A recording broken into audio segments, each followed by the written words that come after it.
Bom, no vídeo de hoje eu vou falar um pouquinho sobre Bestiário Brasileiro, Monstros, Visagens e Assombrações, que é um livro publicado agora em outubro de 2024 pelo Luiz Antônio Simas. Eu queria muito ter feito esse vídeo no dia 12 de outubro, né, no Dia das Crianças, só que o livro só chegou aqui em casa há 2 dias.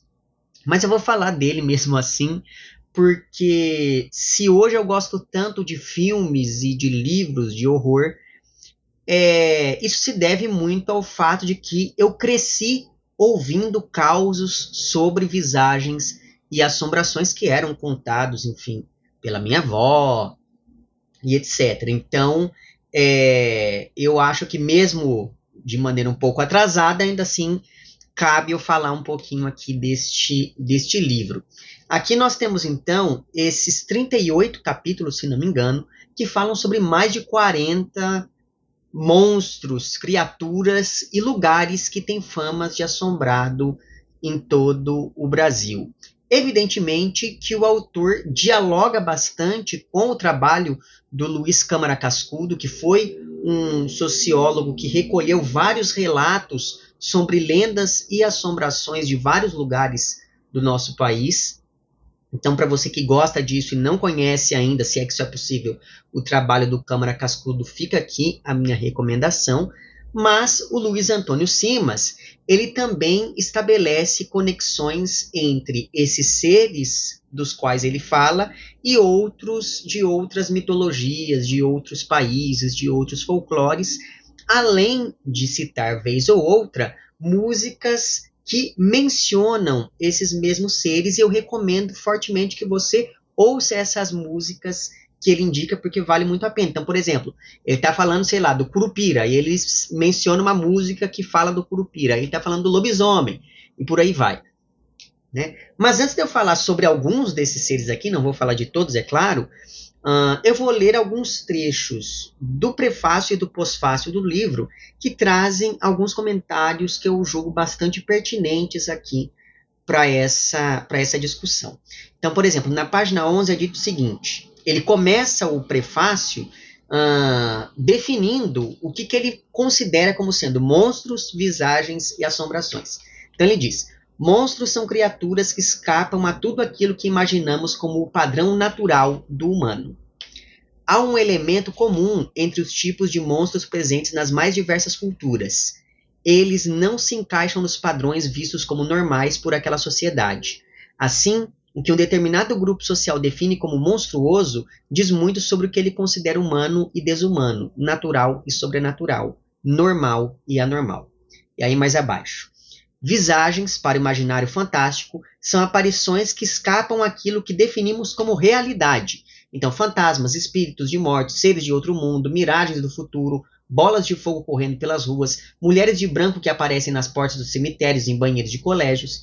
Monstros e visagens fazem parte do grupo das assombrações. Então, veja que assombração é esse termo guarda-chuva que abarca esses outros, né? Assim como tudo aquilo que não se vê, mas se sente ou se escuta. As janelas e portas que se abrem sozinhas, um assobio vindo de um lugar onde não se vê viva alma, uma gargalhada inusitada, um pio de coruja cortando o silêncio da noite, um piano que toca sozinho, a voz que canta em um teatro vazio, o arrepio que faz a gente acender a luz no meio da madrugada, tudo isso o autor considera como sendo um indício dessas assombrações. E aí, no pós-fácil, na página 188, ele diz o seguinte: a história de um povo é também a história de seus fantasmas, visagens e assombrações, dos monstros que um dia nasceram e que podem perfeitamente morrer. Para isso, basta às vezes que deixemos de acreditar neles. Eu acho essa ideia de que, conhecendo os medos, a gente conhece também uma determinada sociedade muito interessante. Eu acho que, na verdade, essa é uma das coisas que mais me atrai na literatura de horror: perceber como o medo vai mudando dependendo da época e dependendo do lugar. Por exemplo, como vocês sabem, eu trabalho muito com literatura de horror em sala de aula, e sempre que eu trabalho com esse tipo de texto, eu gosto de sublinhar, de salientar justamente esse aspecto. Olha como as pessoas tinham esse medo antes, que é um medo que sobrevive hoje, mas de outra maneira, ou que não sobreviveu ao longo dos anos, enfim. E aí, só para encerrar esse primeiro momento, o autor ele encerra o prefácio dizendo uma coisa que eu achei muito bonita e com a qual eu concordo muito, que é: eu não sei se eu acredito em fantasmas e monstros, mas eu acredito em quem afirma ter visto e relata a experiência com detalhes e convicção. Digamos que eu me reconheça muito nessas palavras usadas aqui pelo autor. É claro que eu recomendo esse livro, sobretudo para quem convive com crianças, né? É um livro fartamente ilustrado, é um livro bonito, enfim, é um livro que tem uma linguagem muito leve, muito fluida, é um livro muito informativo. Então, sempre que o autor menciona uma determinada criatura, ele tenta explicar a origem daquele mito, ou então ele tenta relacionar aquele mito com algum outro que talvez a pessoa já conheça de outros contextos. Então, é um livro muito rico nesse aspecto. Então, para você que convive com crianças, eu acho que é uma leitura muito interessante, mas eu acho que mesmo depois de adulto, trata-se de uma leitura válida para lembrar dessas criaturas que assombraram a infância, pelo menos a minha, né? Então, é um livro do qual eu gostei bastante, eu aproveitei muito essa leitura, que tanto que resolvi fazer um vídeo, mesmo que atrasado, pensando nessa temática do Dia das Crianças. Mas, enfim, ao longo da minha leitura, eu fui percebendo que existem aqui algumas tendências que aproximam essas criaturas em grupos diferentes. O dos seres que protegem a natureza, né, então o rio, a floresta, os animais, etc. O dos seres que foram amaldiçoados e que geralmente tem um tom mais moralizante de advertência nas narrativas sobre esses seres. E, por fim, o grupo das visagens que simplesmente vagam por aí, né? São fantasmas que vagam pela Terra. Pensando então nesses seres protetores, é claro, nós temos seres que são muito conhecidos, como Curupira, Caipora, enfim, mas há outros que o autor menciona aqui. E, aliás, uma coisa que ele diz aqui que eu não sabia é que o mito do Curupira é um dos mitos mais antigos registrados, né, aqui no Brasil. Então, desde lá da época da invasão dos portugueses, né, do século XVI, já havia relatos, os padres jesuítas já compilaram relatos que falavam desse Curupira. Outro desses mitos já muito antigos é o mito de Anhangá, que é um espírito que pode assumir a forma de um veado branco ou de qualquer outro animal e que acaba sendo um sinal de maus presságios a quem entra na floresta para caçar fêmeas ou filhotes de maneira predatória. Ou seja, sempre que há uma ameaça ao equilíbrio natural das coisas, surge essa entidade para poder afastar esses caçadores que tentam, enfim, caçar de maneira predatória.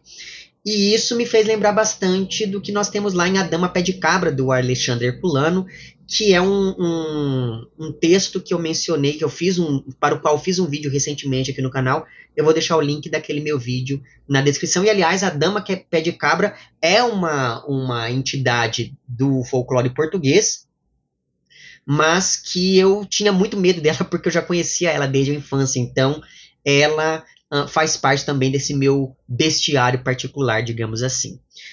Outro desses seres encantados que protegem a floresta é o Pai do Mato, que ronda principalmente ali a região de Pernambuco, pelo que o autor diz aqui. E ele é um ser maior do que as árvores, com cabelos e unhas enormes, com pés de cabrito, esse tipo de coisa.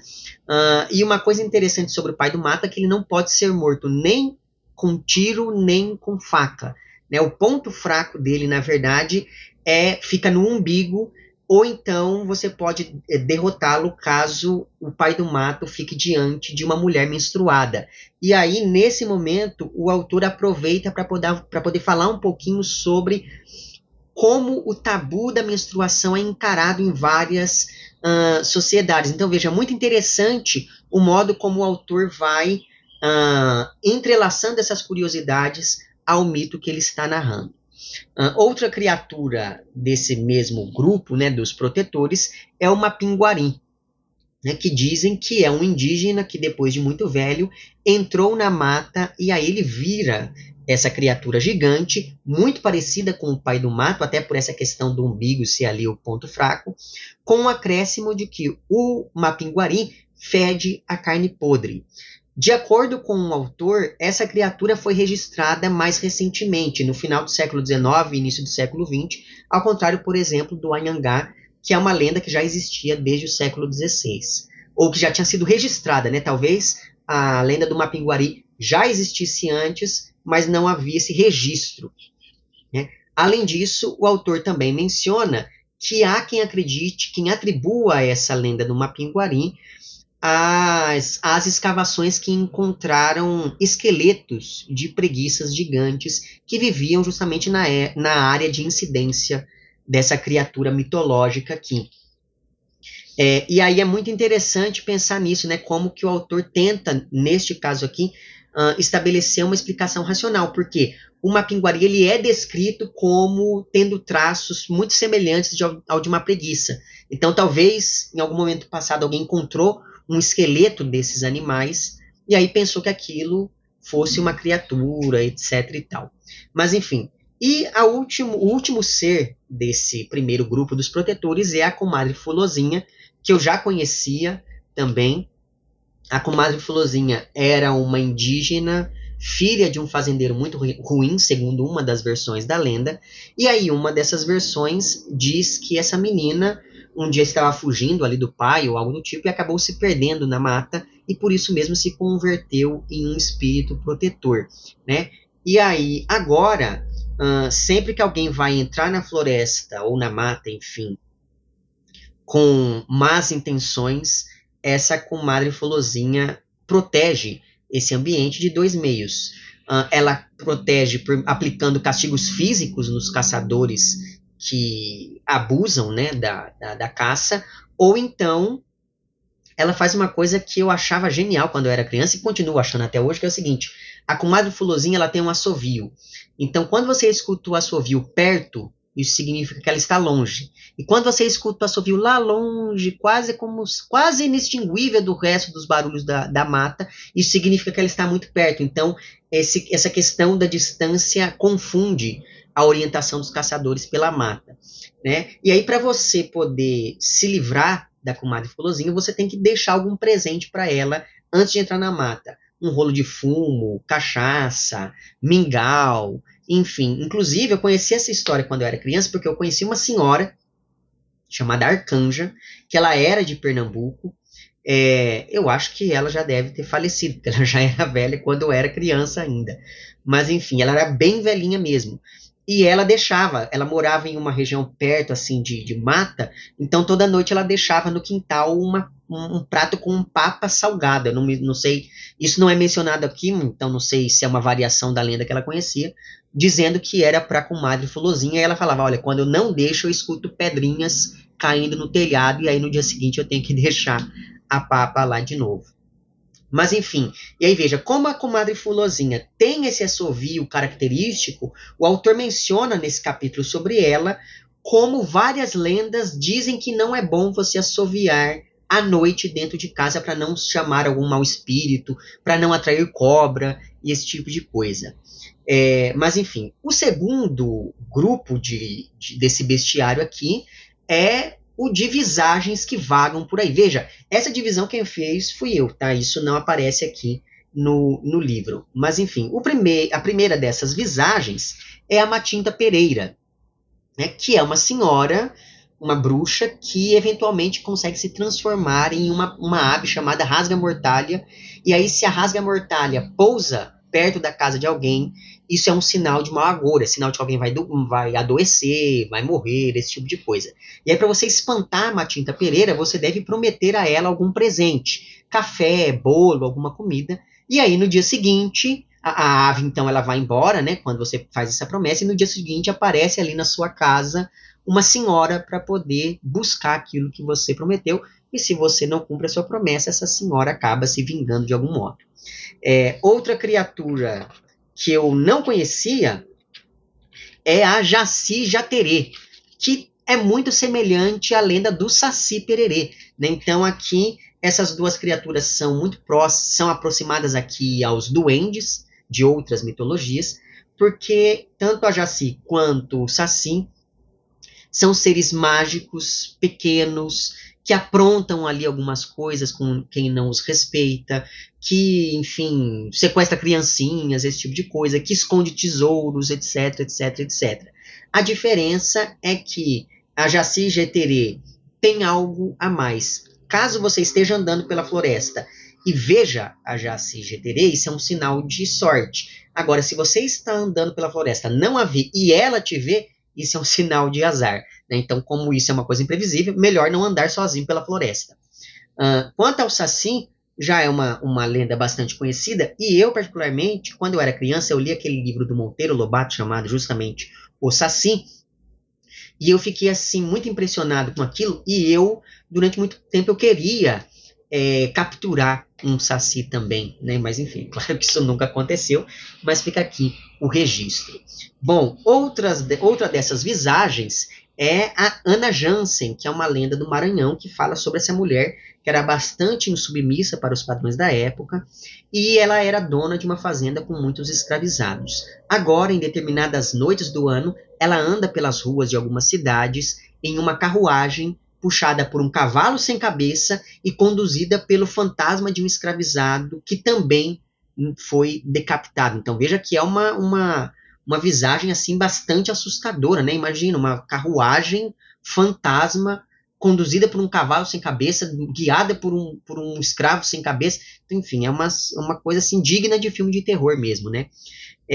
Outra dessas visagens é o cão de agosto. Eu cresci ouvindo dizer que agosto é o mês do cachorro louco, que agosto é o mês do desgosto, que agosto é um mês de muito azar, etc, etc, etc. E aqui eu fiquei sabendo do porquê disso tudo. Segundo a lenda, São Bartolomeu exorcizou um homem com a condição... E aí o diabo saiu do corpo dessa criatura, né, desse sujeito, com a condição de poder ser solto durante um dia no ano, que no caso é o dia 24 de agosto. Então, nesse dia, o diabo anda pela terra transformado em cachorro para poder atacar as pessoas. Daí esse medo que esse mês acaba infundindo a algumas pessoas. Então, enfim, veja, várias dessas lendas fizeram parte da minha formação mesmo, né? Então é muito bom reencontrá-las explicadas aqui.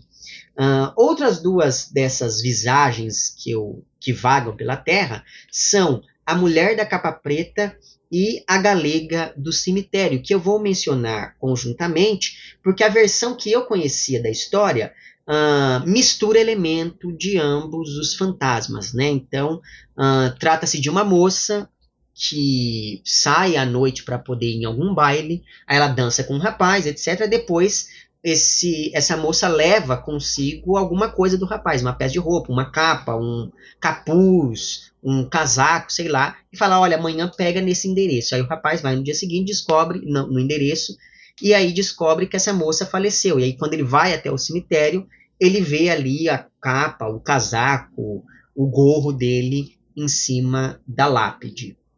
Né? Então veja que essa é uma versão, só que aqui existe uma diferença, né, entre a galega do cemitério e essa outra lenda da mulher da capa preta, porque a galega do cemitério ela fica rondando os arredores do cemitério para poder atrair as pessoas até lá dentro, e aí ela revela ser uma aparição. Outra dessas visagens muito conhecida é a loira do banheiro, né, que é uma jovem, segundo a versão compilada aqui, que morava no interior de São Paulo e, para não se casar com um homem muito cruel, ela acabou fugindo para Paris quando ela tinha 15 anos e ela acabou falecendo naquele lugar. Arrependida, a mãe da menina trouxe o corpo de volta, só que ela não enterrou esse corpo. Ela embalsamou e manteve dentro da casa. Eventualmente, essa casa foi demolida e no lugar, ali no terreno dessa casa, foi construída uma escola onde os alunos diziam ver o fantasma dessa mulher loira, dessa moça loira, pedindo para ser enterrada. E isso do fantasma voltar querendo ser enterrado, querendo cobrar alguma coisa dos vivos, é algo bastante frequente também. E é claro que, com o tempo, essa história foi se espalhando e foi se criando em torno dela todo um ritual para poder invocar esse espírito, e esse ritual variava muito, não só de estado para estado, de cidade para cidade, mas até de escola para escola. Então, me lembro que em uma escola que eu estudava havia um determinado ritual. Quando eu mudei de escola, o ritual já era completamente diferente, e eu acho isso bastante fascinante também. Mas, enfim, A última dessas lendas que eu vou mencionar aqui, de visagens que andam por aí assustando as pessoas, é o bebê diabo, que se baseia, segundo o autor aqui, em uma suposta notícia que saiu em 1975 no jornal Notícias Populares, dizendo que em São Bernardo do Campo, em São Paulo, havia nascido um bebê com chifres e casco, anunciando o fim do mundo e fazendo as mais diversas diabruras. Ocorre que esse bebê desapareceu e depois disso ele passou a ser visto atormentando pessoas pela cidade. E aí disso se conclui que é possível criar a mais fantástica história só para vender mais jornal. Né? Então veja, essa história aconteceu em São Bernardo do Campo, mas existe uma versão dessa história aqui em Campinas, por exemplo, que é a cidade onde eu nasci, fui criado, enfim. Então é muito interessante perceber como, às vezes, uma coisa muito específica, de uma época muito, muito determinada, acaba se espalhando para outros lugares e permanecendo em outras épocas. O terceiro grupo, e também o mais numeroso aqui, pensando na quantidade de criaturas, é o grupo dos seres amaldiçoados. Um deles, por exemplo, do qual nunca tinha ouvido falar, é o Come-Língua, um menino mentiroso que foi amaldiçoado pela mãe, e aí quando ele morreu, ele foi enterrado sem a língua. Agora, o espírito dele vaga pelas estradas e pelas ruas, procurando a língua de alguém que caiba em sua boca, que é completamente ensanguentada justamente pela ausência desse membro. Outro desses seres amaldiçoados aqui é o Romãozinho, um outro menino que, por suas mentiras e trapalhadas e malvadezas, acabou fazendo com que o pai matasse a mãe. Agora ele é um ser amaldiçoado que anda pelas estradas fazendo maldades contra pessoas e contra animais. E aí, para você afastar o Romãozinho, é preciso deixar ali comida pela estrada para que ele não te persiga. Nessa mesma leva está o Cabeça de Cuia, né? Um menino que acabou matando a mãe ao colocar um osso de galinha dentro da sopa que ela estava tomando. Antes de morrer, enquanto estava ali engasgando, a mãe amaldiçoou esse menino e ele ficou com a cabeça no formato da cuia que essa mulher usava para tomar a sopa. Agora, essa aparição, né, essa visagem, mora dentro do rio Parnaíba, no Piauí, e aí ele ataca as moças virgens que andam pela região, porque ele acredita que se ele beber o sangue de 7 virgens, a maldição será quebrada. Então, cuidado aí, moças, ao andar pela beira do rio, né? Então, veja, todos esses seres que eu mencionei até agora, né, desse terceiro grupo, e esse que eu vou falar agora, também tem uma questão moralizante, que é, olha, não desrespeite os seus pais, porque senão pode ser que você se torne uma dessas criaturas amaldiçoadas. Como é o caso, por exemplo, do corpo seco, que é esse filho que, mais uma vez, de tanto maltratar a mãe, foi amaldiçoado. Então, depois que ele morreu, ele era tão malvado que ele não pôde entrar no céu e nem no inferno, e por isso ele meio que renasceu e vaga pela terra.